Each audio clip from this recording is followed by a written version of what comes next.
and we have just, your opponent obviously is not here today. Okay, we are here for Willamette Week's endorsement interview for the 6th Congressional District of Oregon. There are 2 candidates running. We have one of them here today. Why don't you please go ahead and introduce yourself and tell us a little bit about why you're running again. Thank you. Representative Salinas. Well, thank you for inviting us, and I'm happy to be here. I'm Andrea Salinas. I currently am serving as the member of Congress to the 6th Congressional District, newly formed, and really it's kind of my background, my upbringing, and the service that I've already provided is why I want to continue serving. So I come from an immigrant household. My dad was a child when he came over from Mexico, and he and my parents always taught me and my sister that value of hard work. If we worked hard, anything was possible. And I believed him, and I worked really hard to get my way through college and didn't graduate from college with any debt. I graduated, it took me a while, it took me 7 years, so I was working multiple jobs. And I know that frustration that a lot of working families feel today. And not graduating with debt, like 25 years ago, wasn't as big of a deal as it is today. Nobody does that anymore. And families are working multiple jobs just to get by, not even to get ahead. And I feel that frustration, I feel that pain, and I know what it's like. And so I've been serving, I feel like really the entire state of Oregon since we moved here in 2006. I worked for Congresswoman Hooley. I had my own consulting business, worked with labor unions, environmental groups, and choice organizations to make Oregon a better place. I stepped in as a state legislator back in 2017 in an appointment process. I served in the legislature for 5 years. I felt like I was really trying to bring down the cost of healthcare overall. That was kind of my main focus. And then once the seat opened up, I wanted to serve this community. This community is comprised of about 22% Latinos, and growing up Latina, I understand the culture. I don't speak the language, but I do understand the culture, and I've been working with Latinos across Oregon for, again, many years, and wanted to continue to do that in a really specific way to give them voice in Congress. I want to make Oregon better for my daughter who's 19, and want to see a better future for her, want to protect the reproductive freedoms that we have now, want to make sure that we address climate change, and want to see a workforce return to full throttle here in Oregon. I know we have a lot of opportunity that we're missing right now. Representative, could you just back up, because for people who are watching, state your party affiliation, and also because it's a new district and a lot of people aren't familiar with it. Be happy to describe it. Yeah. Describe the geography of your district. Yeah, so I am a Democrat. I'm running, as a Democrat, and I did get the Independent Party of Oregon nomination as well.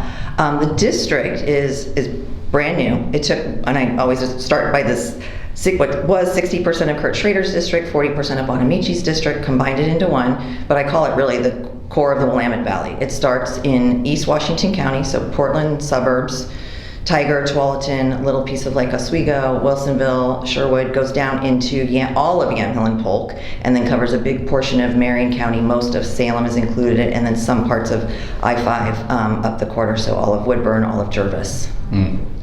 So, given that it's the first new congressional district Oregon's had in a very long time, I'm curious, or we're curious, were people puzzled? They're like, gee, I didn't know I was in the 6th, or when you go around the district, what's that like? 100%. Yeah, people are still, even this, so obviously in 2022, that was the first time this district had been created, first time people were voting in it. They had no idea. Even after the election, they kept thinking that Suzanne Bonamici or they didn't know who their elected was, because they knew Kurt Schrader was out. And so I still am getting a lot of people going, oh, am I in your district? Yep, you're in my district, especially those folks from Yamhill who were in Bonamici's prior, so. Well, I know it's hard to get stuff done. I know it's tough to get stuff done in Congress these days. We read about it all the time. But what would you like to point to about your term?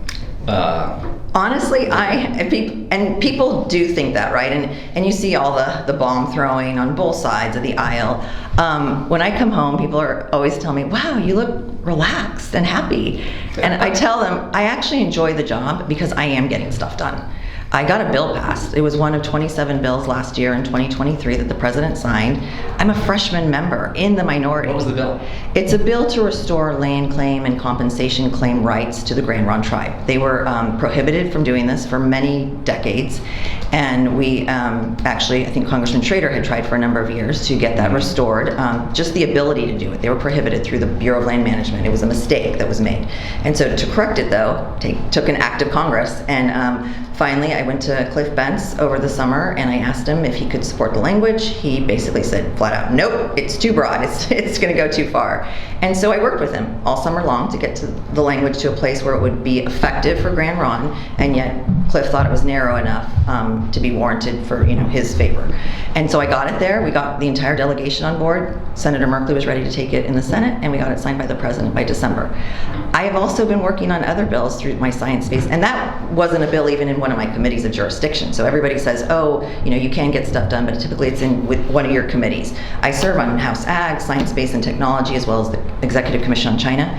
It didn't even go through any of those committees. It went through Natural Resources. So I was happy about that. But I've been getting bills passed with Congressman Frank Lucas, who's the chair of our Science, Space, and Technology Committee, things on trying to address additional research and development for geothermal. Oregon is the 5th largest geothermal producer, and that kind of renewable energy would be a great reliable source to our solar and wind, which, as you know, don't happen all the time. We don't always have that energy power. So bringing geothermal online, we're going to need, if we are going to truly transition to a renewable energy infrastructure in the United States or globally, it's all hands on deck. We need everything. So what are the challenges to developing commercial geothermal? I think a lot of it is that right now there isn't the investment being made, right? And so I think... So no infrastructure. Yeah, no infrastructure. And so that's where, and those are the times when I think the federal government can come in. We gave solar a hand up when we were just at the nascent stages of bringing solar on board, that sort of thing. I don't think those credits and those tax incentives need to last forever, but it is helpful, especially when we're trying to bring something new on board. Have you been to Iceland yet? We did go to. It was a stopover though, but yes, we did not get to see all the. Yeah. They're amazing. Yes, that's what I've heard. Can I just ask can you say more about how you were successful in dealing with somebody who's sort of, at the other end of the political spectrum to get something done? What does that take? 'Cause I mean, look, I'm not in Washington, but from what I read, it sounds like that takes some talent. What? Tell us about how that went and why it worked. The machinations, I mean, first of all, I worked with Representative Bentz in the legislature. So relationship. I had an established relationship. I lobbied him when I was an environmental advocate, and so he knows where I'm coming from. He knows the kinds of issues I bring forward, and so that we already had kind of that built-in trust. He's a straight shooter. I'm a straight shooter, and so that felt pretty easy. And then just getting the rest of the delegation on board. I think with Congressman Lucas, who's from Oklahoma, he doesn't really know me. He's been there for a number of years, but I'm a freshman member. I think he saw my background. He knew some of the things that I'm interested in, and so he reached across the aisle and has asked me, and I'm reasonable, right? I know that I'm never rarely are you going to get the whole loaf of anything that you want. But all of these, when he brings a bill forward, it's close enough to where I can say, okay, well, can you make these changes? Can we do this? Can we help out the workforce, especially for community colleges? He knows that's a big issue for me in trying to build the workforce here in Oregon. So things of that nature, just knowing, I think, who the reasonable players are, that's when you get stuff done. So sounds like you learned that pretty quickly. I did, yes, and I've been, in the past, I have a staffer background and worked in the legislature. So you worked for Pete Stark. I did, yeah, right. And Darlene Hooley and Harry Reid. Yeah, so you kind of came in knowing what to expect. A little bit. Times have changed for sure. When I worked there, I remember 1996 when we got the internet in Senator Reid's office, right? We did not have social media. That has been a game changer on the Hill.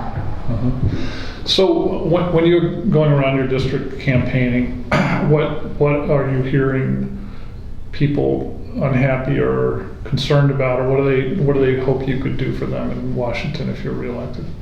Cost of living is still top of mind. This is a really working class district. I always tell folks, we have a steel mill in the district, we have a lot of supply chain manufacturing, we have chips manufacturing as well, but not Intel, but a lot of the supply chain manufacturing around that. So it is a very working class district, and wages truly have not been keeping up with inflation over the years.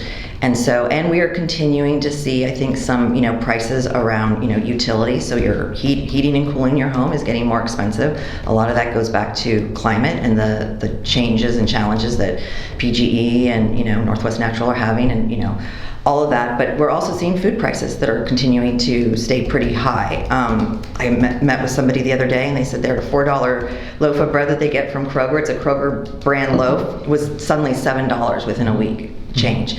And we do import a lot of wheat from Russia, even though we grow a lot of our own here, but that makes these prices unstable. We also need a farm bill to get passed. So, and I keep saying that, we can stabilize prices and our commodity prices here in the United States. And so that's been a big bulk of my work over the last 20 months. So what would the benefit of the farm bill be for your district? Oh, it would be huge.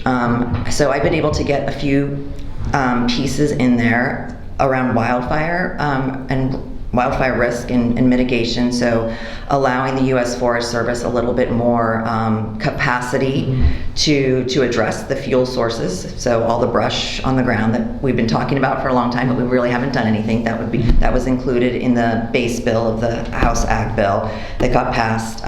Also to cut some red tape so that we can hire Civilian Conservation Center wildland firefighters, essentially, so we can get more of them on the ground faster. I'm still struggling to get their pay increase. It's really hard to attract workers in this field. Specialty crop insurance is another big one. We're pulling together. The bill doesn't actually change much, but it will provide a specialty crop insurance board to really look at how we address the insurance piece for our smaller multi-crop and specialty crops. So folks like me, the chair of the committee, G.T. Thompson, he comes from a specialty crop area in Pennsylvania. It's a big issue. And as we continue to see climate change and climate disasters, our growers are continuing to get hurt and they have no safety net. Specialty crop, Oregon, that means? That means things like our nurseries, our wine grapes, hazelnuts, things that aren't part of the larger commodity Hops, crop prices. Hops, yes, Okay. exactly. Okay. You mentioned the Grand Ron bill that you worked on. Have you been dragged into this sort of ongoing battle over whether, I know Medford is not in your district, but I think the Siletz tribe would like to build in Salem, which is in your district. Yeah. And a lot of this is contingent on what people in DC say about expansion in Oregon, which would be contrary to the long-standing one tribe, one casino. So are you involved in that discussion at all? I have been involved to the extent that I have said, I think I've written letters basically saying, I think we should keep the Oregon way. I think we open up a huge can of worms if we don't. So. Okay. What would you say the biggest disappointment to you in your first 2 years was? Either something you hoped to see pass that didn't pass, or anything else about the work on Capitol Hill? I was really disappointed that we didn't get a bigger chunk of the child tax credit through. We were able, not we, the former Congress was able to cut child poverty in half with the amount of tax credits that they put forward for that. And knowing right now that child care is directly linked to people in my district and their ability to return to work in a full way, right? Full employment. I think we have so much talent out there, yet again, people need the tools to thrive. And that was one of them. And I do really think that it helped people keep food on the table. It helped with childcare needs, and we missed the boat by about 50% on that. So we got something through on the House side. It's still awaiting action on the Senate side. So we need to get it through. It sounds like, I've talked to Senator Wyden, it sounds like we will hopefully get something moved in a lame duck session, but I would have liked to have seen more. So this is purely tactical and has nothing to do with policy, but Congressman Blumenauer's retirement means we will have now lost 60 years between him and DeFazio in a short period of time. So in terms of the way people run things, does that mean that people like you get to move up faster because Oregon loses a 30-year member, or not really? That's a great question, because I think people sometimes are interested in the inside baseball things. So I will be honest. So I am serving on, and I've told people this, it's pretty public, I serve on great committees, perfect for this district, and I've been able, like I said, to deliver. I would love to serve on Ways and Means. So Congressman Blumenauer is moving out. He was chair last Congress of the Trade Subcommittee, but he's been serving on Ways and Means for a while. So that has jurisdiction over Social Security, Medicare, tax, trade, and a lot of human service programs. So I had served many years ago as a tax and trade and social security staffer to a member of Congress. I would love to return to that committee as the primary. And but just because one person leaves from Oregon doesn't mean an immediate replacement from another person in Oregon. But I am making the case that Oregon has some special interests that we need representation on that committee. And who do you make that case to? My leadership. Yeah. So do they say to everybody, we want to know what you're thinking about if you come back? What would you like to have? They do. Yeah. Interesting. How often do all the members of Oregon's delegation meet together? I think we've met twice, and I want to say they all have. We might have met. Yeah, I think we met once last year, and then once earlier this year. And typically, it'll be like Senator Wyden or Earl, whoever is the dean of the delegation. It will probably now be Congresswoman Bonamici. Will convene us for like a breakfast or something like that. And it's been almost the entire delegation. I think Representative Bentz made it to one, and I think Congresswoman Chavez-DeRemer made it to one too. So are you've talked about how you work with Representative Bentz on the Grand Run bill. Are you working with him or with Chavez-DeRemer, Representative Chavez-DeRemer on anything currently? So I know, so I'm taking over a leading role in mental health issues. I will be the co-chair of the Mental Health Caucus, along with Congressman Beyer from Maryland. And this, again, is, I think, a big issue where there's kind of a hole in terms of Oregon at the congressional level, where we are near the top in terms of need for mental health and near the bottom in terms of access. So I keep saying I'm taking an all-hands approach on this one, too. But I need a Republican co-lead. So I've been talking with somebody who I've been working a lot with, Congressman Mark Molinaro from New York, and I asked him to serve as my co-lead on this bipartisan caucus, and he said, yeah. He was like, but let me ask around, let me see who's interested. And it sounds like, and I haven't confirmed it with her yet, but it sounds like Congresswoman Chavez-DeRemer is interested in co-chairing that as well. Given your interest in Ways and Means, and does the debt freak you out at all? 100%. Oh, freaks me out. Yeah, I mean, we're similar age. Yeah. I have a 19-year-old. I don't want to see this kind of debt left to the next generation, and it feels scary in terms of our bond ratings and all these other things. But no, it absolutely does. And so we have to, and this is actually why I want to make sure I'm on Ways and Means, is because, in fact, I got asked the other day from a Bloomberg reporter, there was chatter already starting, hey, we hear you want to be on Ways and Means. I was like, I do. And she said, why is that? I said, because I want to make sure working people have a say in this tax package too, right? Yeah. I think there's a way to make sure that those making over $400,000 and those who have large corporations, we can't constantly be chasing corporate profits quarter after quarter. It has to be about working people, and it has to be about balancing our budget. So that's a tough. It is. That's a big deal. It is. But it is. It sounds like you have some confidence.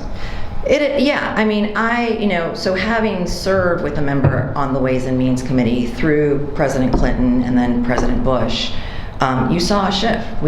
Our debt was almost zero. We were trying to figure out what to do during the Clinton administration, and then to move over into, going into a time of war and seeing week after week tax cut.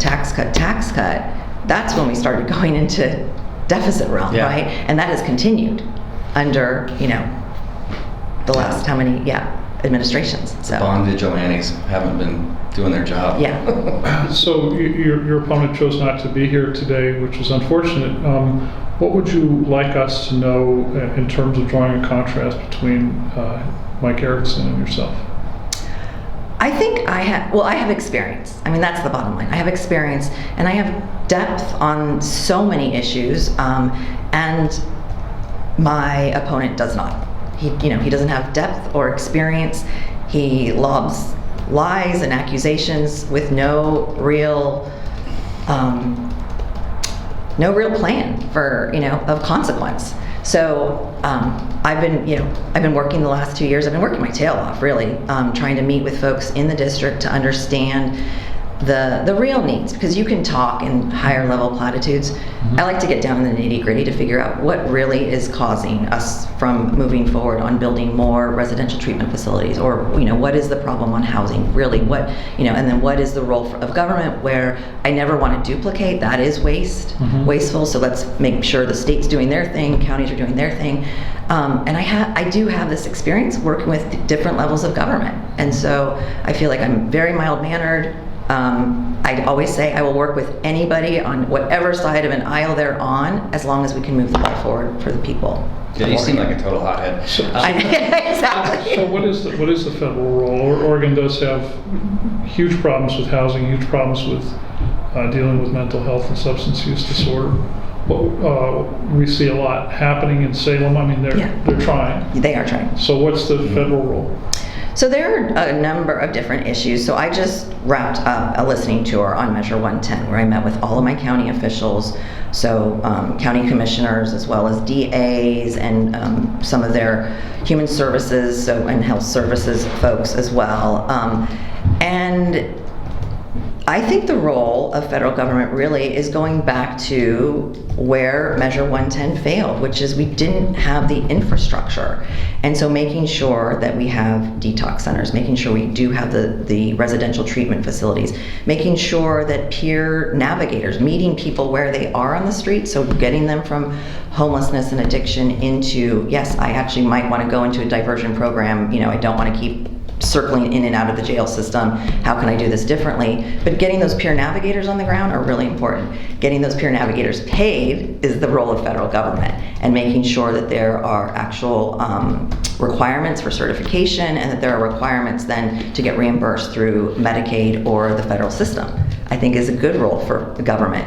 And then we can also help with actually, again, coming in with some funding to help match state level funding to get the actual bricks and mortar facilities up and running. But I've heard from my folks in Marion County, they don't have holding centers, they don't have detox centers, they just don't have that. So while the diversion program and the rollback on Measure 110 I think was right, because it does give law enforcement some more tools, there's still not a way to hand people off. We don't have that here. I mean, Right. the deflection center has been, well, we'll see what happens. Right. It's been And then slow.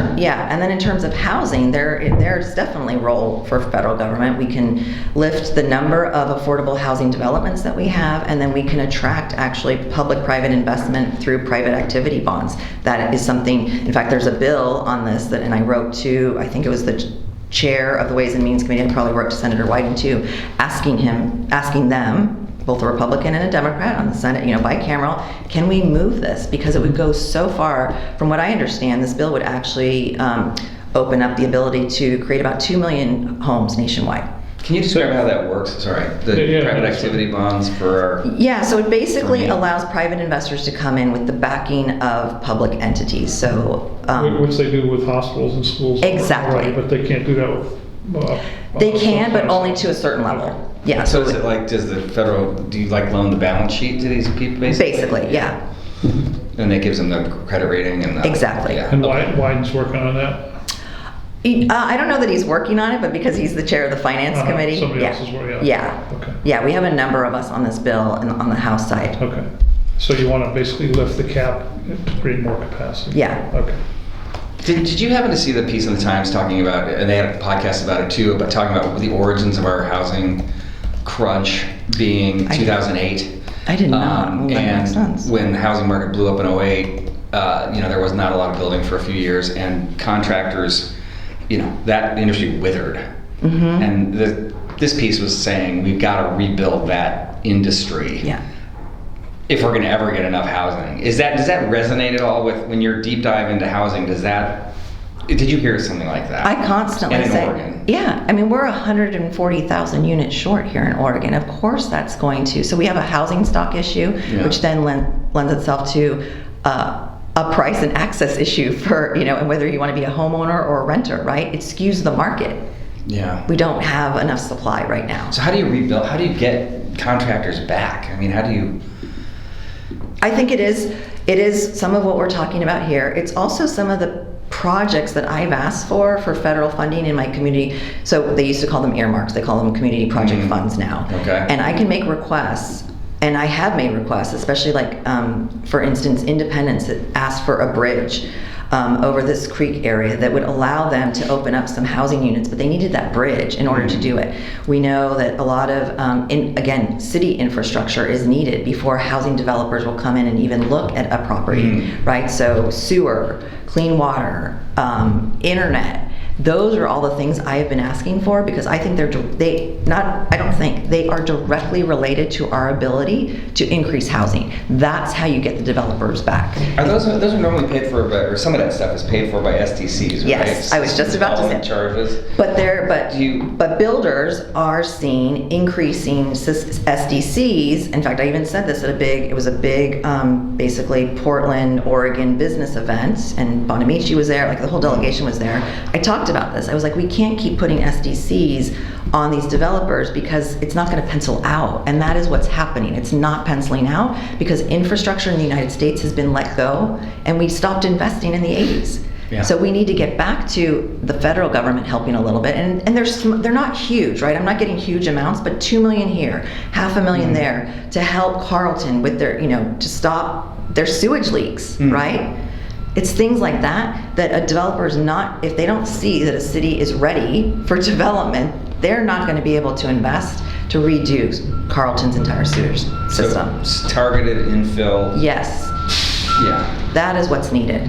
Interesting. Yeah. I didn't know Carlton had a sewer problem. Yeah. Wow, that's weird. It's such a beautiful little town. Isn't it? I know, right? It's not affecting the wine, is it? I don't think so. So, although you're in DC, you're an Oregon resident, you're going to be voting on some ballot measures this fall. I'd like to hear how you're thinking about them. There's a ranked choice voting measure that would move your office and other statewide offices to ranked choice voting. What do you think about that? Yeah, when I was in the legislature, I definitely entertained, I think I liked the idea of star choice voting better. And then once I started to think about how it would actually impact a race like mine, and because I have gotten the Independent Party of Oregon's nomination, we have, last time around we had a constitutional party candidate, it could marginalize some of these other groups, right? I mean, ultimately, I feel like, here's what I will say too, 40% of my district is unaffiliated and independent. And so that's where I think, and I get that, but I do think having the Independent Party of Oregon's weight in there does say something. So it'll essentially marginalize some of those smaller party affiliations. So you're a no? I don't know yet. I'm considering it. I'm taking everything into consideration on that one. Okay. There is a salary commission proposal that was referred from the legislature. It would establish a commission that would set salaries for lawmakers, for statewide electeds, and judges and district attorneys. It would be appointed by the legislature, but its decisions are not reviewed by anybody, not by the legislature, not by the courts. So the obvious issue is, we have some of the lowest paid statewide elected officials in the country. Our legislators are actually in the middle of the pack. I believe that. I was surprised to learn. Curious how you think you would vote on that. I think as long as voters and our taxpayers see it as a fair process and there isn't political influence from either side. I have not read the ballot measure yet. I will look at it. But it sounds reasonable. It sounds like something where, again, building that trust though with voters. I feel like there's so much skepticism in our government systems right now. But it would take away the influence, I would think, that voters would see as, oh, well, you're in the role now. Of course, you're going to give yourself a raise kind of idea. So, and I would prefer that at the federal level. Okay. Measure 118, which would establish a 3% gross receipts tax on corporations that sell. Right? I should be on that list of hell no on that one. Okay. But yeah, they may not have put me on the website yet, but yes, I'm hearing from, again, my growers in the district are having a hard time with the last corporate activities tax that we passed at the state level, and adding this additional one is, yeah, it's a non-starter. I'm curious how you were in the thick of things as a lobbyist and then as a very active legislator. Now you see Oregon from a different perspective. You're here less often. You probably hear different things from your constituents. So how are the two jobs different? Well, I would say I'm here pretty often. I get back here almost once a week. So Oh my gosh. Yeah. What airline do you fly? Alaska. Yeah. Yeah. That's We a call good it the flight. bus. Yeah. Yeah. So I am here often, but you're right. It is, my lens is a little bit wider now. The one thing that is very different and that I should have been more aware of, but I think the beginning of last year we didn't have the same kinds of conflicts we have now, are the international and geopolitical issues that are popping up everywhere, it feels like right now. So, and having a pulse and knowing what Congress's role can be in some of these both conflicts and diplomatic efforts feels really important. You said you're on a committee that deals with China? Yeah. Yeah. Yeah, and it's a committee, we don't actually put out any legislation, we just mostly hold hearings. It was established when China came into the World Trade Organization, so we didn't lose the lens of their human rights, their labor abuses, their intellectual property piracy, and all of that. So it really just holds hearings and tries to get the word out, right? Tries to shine some light on China's behavior. Like vis-a-vis the Uyghurs and... Exactly. Yeah, Falun Gong, and yes, and the journalists that are detained. Are you, where are we in your optimism, pessimism about the U.S. relationship with China?